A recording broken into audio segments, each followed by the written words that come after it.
This is a 1945 Boeing B-17G. It's a remarkable aircraft. It's one of 12,731 that were made. This aircraft, specifically aluminum overcast, birthday is May 18th, 1945. So she was built at the end of the war. She sat out in Burbank after we had finished the war in Europe. We weren't sure what was going to happen over in the Pacific. Luckily she was spared, and we have her here as a living history museum for EAA, and we can tour the country with her.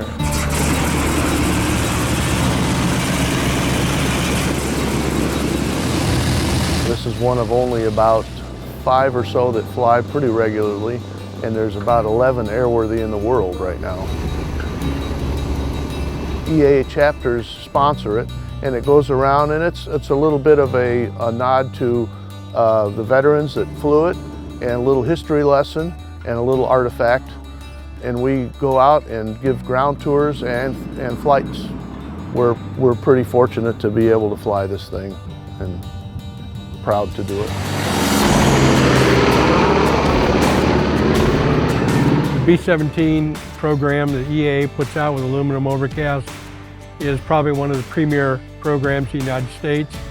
I would say that absolutely you will not regret the time you allocate to coming out and experiencing this airplane.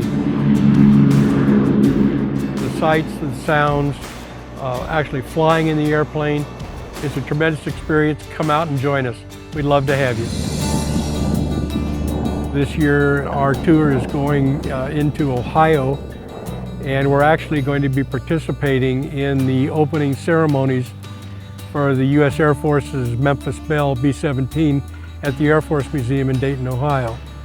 And our aluminum overcast will be there participating with the Memphis Belle in that ceremony.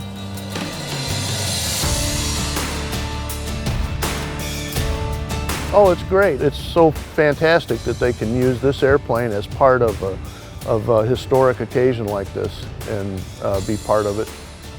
So that's a big deal and a very special trip for these guys.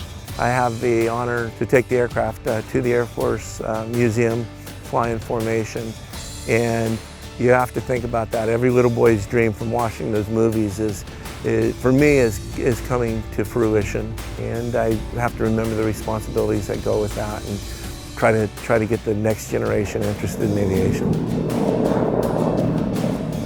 We're very proud and honored to be flying this thing. It truly is a part of history.